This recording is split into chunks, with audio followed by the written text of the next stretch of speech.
हम करें केवल 15 दिन की माना ये कि हम करें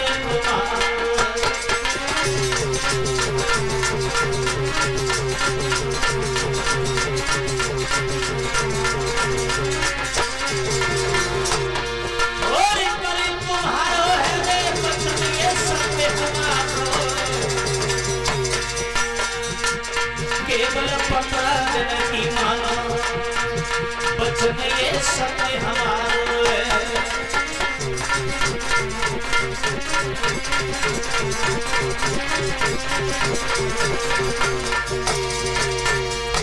मेरे भगवत श्रोताओं, आज उसी समय पर जब ये कहा है कि आप 15 दिन के लिए रुक जाओ, हम तुम्हारा यज्ञ कर देंगे। ध्यान रखना, जब 15 दिन के लिए कहा है तो मुस्कुरा करके वरुणदेव भगवान कहने लगे, हरिश्चंद्र कोई बात नहीं है, कोई बात नहीं, अरे कोई बात नहीं, 15 दिन के बाद कर देना, 15 दिन के बाद कर देना।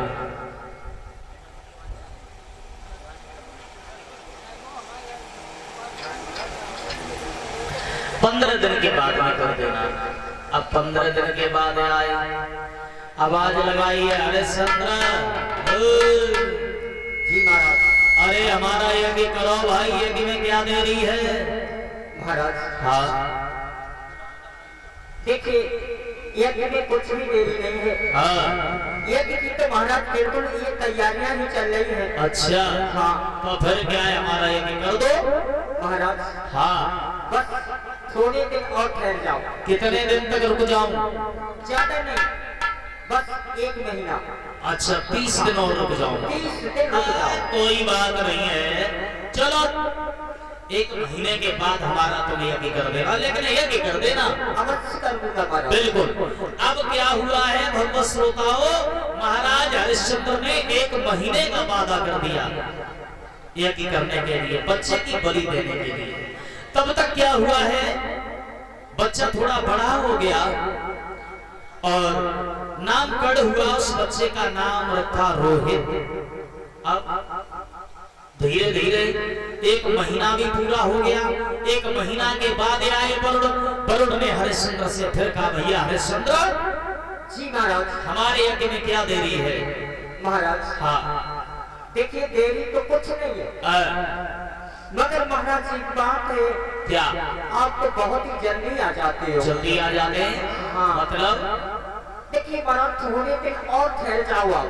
अच्छा देखिए, यज्ञ करने के लिए कुछ नहीं है, यज्ञ तो मैं आपका करूंगा ही, मगर महाराज एक बात सुन लीजिए। क्या? अभी ये हमारा बच्चा बहुत छोटा है। छोटा है? हाँ, जब इसके दूध के दांत निकलेंगे तभी हम आपका यज्ञ कर देंगे। अच्छा, दूध के दांत निकले आए? हाँ। खैर कोई बात नहीं है, जब दूध के दांत निकले आए तब तुम हमारा यज्ञ कर देना। अवश्य करूंगा, निसंकोच करूंगा। ऐसा ही नहीं भगवत श्रोताओं, दूध के दांत भी निकले आए बच्चे के, उसके बाद हरिश्चंद्र के दरवाजे पे वरुण भगवान फिर आ गए। हरिश्चंद्र हाँ हमारे यज्ञ में भाई क्या देरी है? महाराज, कुछ भी देरी नहीं है। तुमने ये कहा था कि जब दांत निकले आएंगे तब हम तुम्हारा यज्ञ करेंगे, हम तो बच्चे के दांत भी निकले आए, यज्ञ कर दो महाराज। हाँ, मगर आपको बिल्कुल तसल्ली नहीं आती, आप बहुत जल्दी आ जाते हो। क्यों? मगर यज्ञ हम करने के लिए मना नहीं कर रहा हूँ, फिर यज्ञ करूंगा। क्या करोगे? आपकी थोड़ा समझ में फर्क है। कैसे?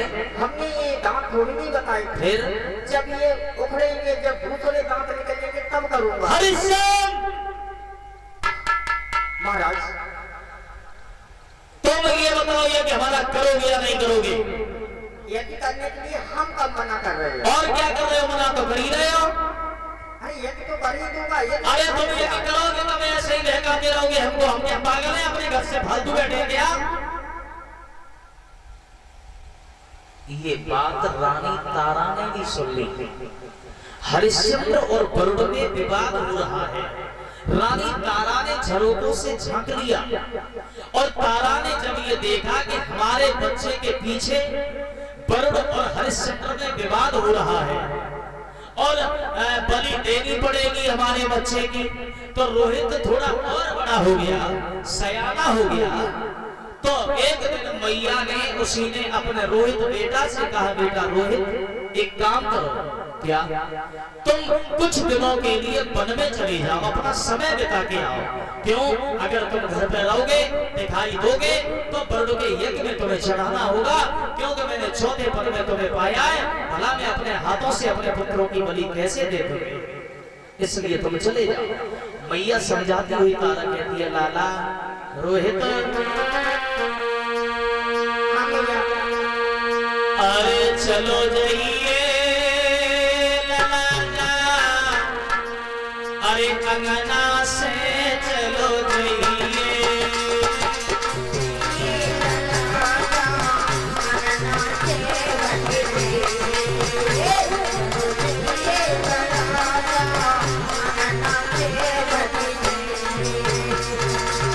बेटा रोहित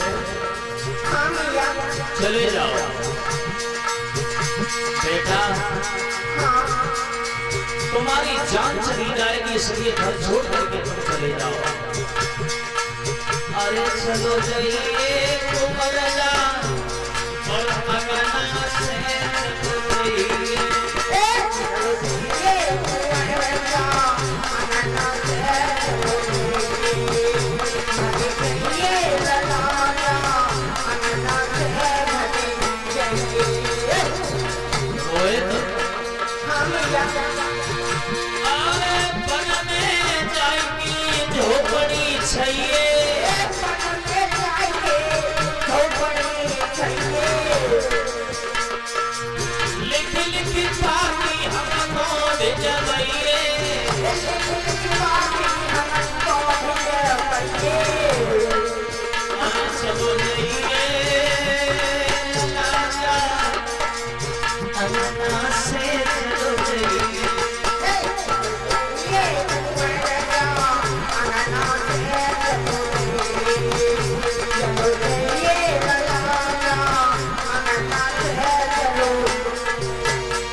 उसी समय पर मेरे भगवत श्रोताओं आज अपनी माँ की बात का पालन किया और उसी समय पर घर छोड़ करके और वन में निकल गए रोहित।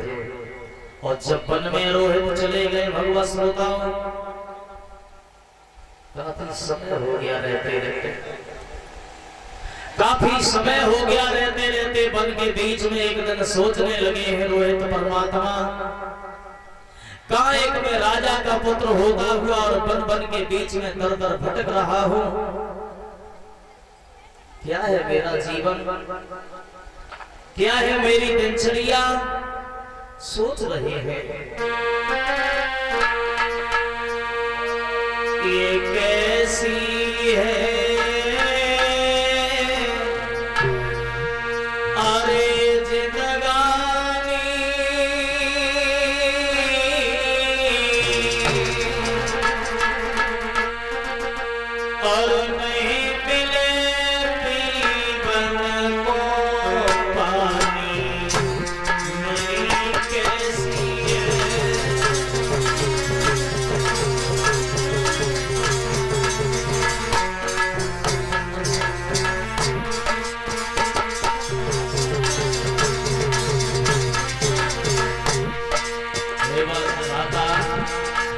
परमात्मा, क्या है मेरा जीवन,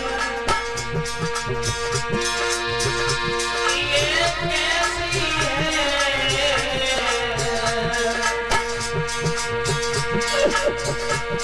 है लगानी,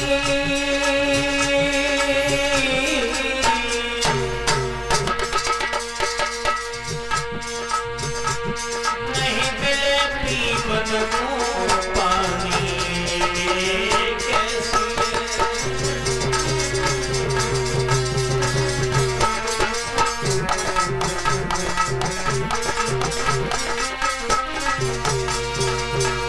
परमात्मा क्या है मेरा जीवन, क्या है मेरी दिनचर्या, कहां एक राजा का पुत्र होता हुआ और आज मुझे पीने के लिए तक पानी नहीं है, भोजन प्राप्त नहीं हो रहा है, क्या है मेरा जीवन, भगवत श्रोताओं ऐसा ही नहीं। इधर हरिश्चंद्र और वरुण में विवाद बढ़ गया और ये खबर वन में रोहितास को पता चल गई कि मेरे पिता बीमार पड़ गए घर में।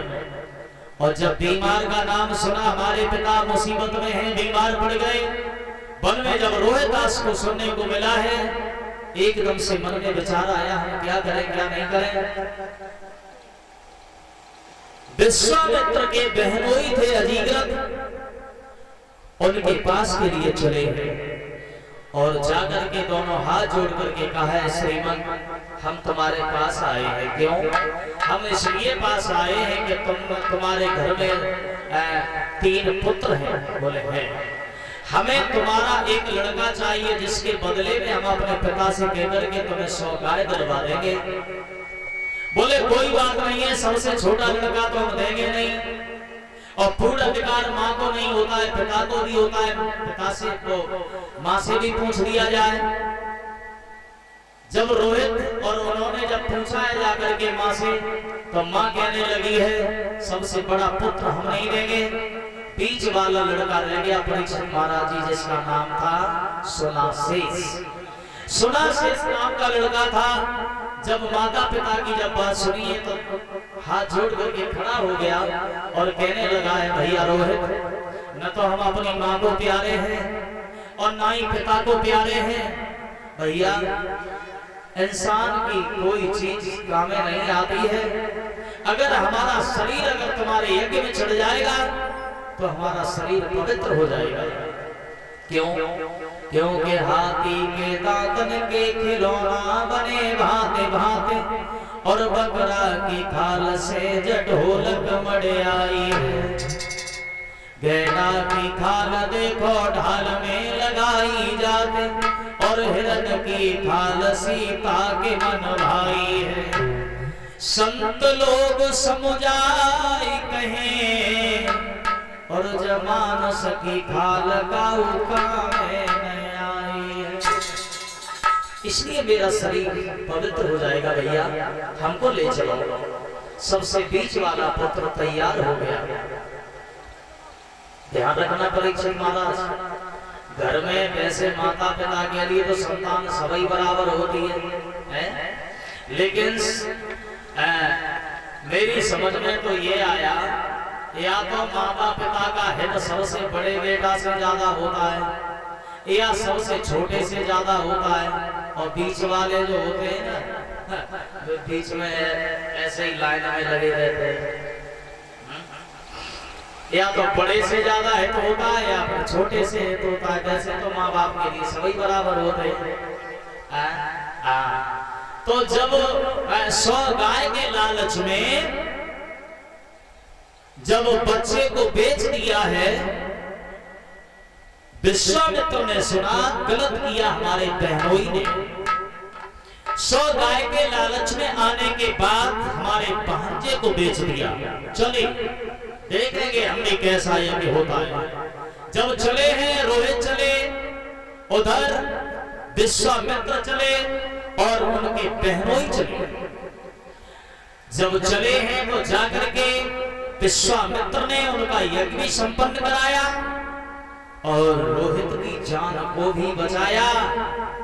इस तरीका से उनका यज्ञ हुआ और हरिश्चंद्र अपने जीवन में झूठ बोल गए। झूठ बोल गए महाराज हरिश्चंद्र। इस तरीका से रोहित की प्राण बचे, जान बचाई आकर के मुनि विश्वामित्र ने। लेकिन विश्वामित्र जो थे, जो रोहित ने जो उन सुनासेस को खरीद लिया, इस बात से चिढ़ गए और चिड़े ऐसे गए, कान लगे विश्वामित्र सुनो हरिश्चंद्र, एक दिन वो आएगा कि तुमसे मैं बात अवश्य करूंगा। बोलिए गोविंद भगवान की। इतना कहने के बाद अपने अपने धाम के लिए चल दिए। उसके बाद में महाराज हरिश्चंद्र इतना दान करते हैं, इतना दान करते हैं, कोई भी याचक दरवाजे पे आता है किसी से मना नहीं करते, झूठ नहीं बोलते हैं। कहने के बाद पीछे कदम नहीं हटाते हैं महाराज हरिश्चंद्र। उससे पहले एक भगवान के नाम का भजन बोल लीजिए तालियां बजा करके, उसके बाद आगे कथा लेकर के चलेंगे।